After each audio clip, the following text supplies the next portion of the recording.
আজি ପୂର୍ବାହ୍ନ 10:30 ଘଟିକା ସମୟରେ ସୁବର୍ଣ୍ଣପୁର ଜିଲ୍ଲାସ୍ଥିତ ଜିଲ୍ଲା କୋଷାଗାର ନିକଟରେ ସୁବର୍ଣ୍ଣପୁର ଜିଲ୍ଲା ଅଭିଯୋଜନ ନିର୍ଦ୍ଦେଶାଳୟର କାର୍ଯ୍ୟାଳୟ ଗୃହ ମାନ୍ୟବର ଜିଲ୍ଲା ଓ ସେସନ ଜଜ୍ ସୋନପୁର ଓ ମାନ୍ୟବର ଜିଲ୍ଲାପାଳ ସୁବର୍ଣ୍ଣପୁର ଡକ୍ଟର ନୂରପରାଜ ସାହୁଙ୍କ ଦ୍ୱାରା ଶୁଭ ଉଦ୍ଘାଟିତ ହୋଇଥିଲା।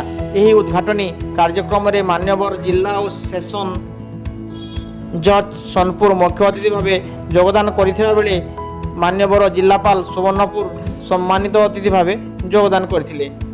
ଏତଦ୍ବ୍ୟତୀତ ଏହି କାର୍ଯ୍ୟକ୍ରମରେ ଆରକ୍ଷୀ ଅଧୀକ୍ଷକ ସୁବର୍ଣ୍ଣପୁର ଶ୍ରୀ ନାରାୟଣ ନାୟକ, ଉପନିର୍ଦ୍ଦେଶକ ଅଭିଯୋଜନ ସୁବର୍ଣ୍ଣପୁର ଶ୍ରୀ ବେଣୁଧର ପ୍ରଧାନ, ପବ୍ଲିକ ପ୍ରସିକ୍ୟୁଟର ଶ୍ରୀମତୀ ମଧୁମିତା ଅମାତ୍ୟ, ସୁବର୍ଣ୍ଣପୁର ବନଖଣ୍ଡ ଅଧିକାରୀ ଶ୍ରୀ ଅଜିତ ବିଶି ଓ ଅବକାରୀ ଅଧିକାରୀ ସୁବର୍ଣ୍ଣପୁର ଶ୍ରୀ ପ୍ରବୀର ସାମଲ ସମ୍ମାନିତ ଅତିଥି ଭାବେ ମଞ୍ଚାସୀନ ଥିଲେ।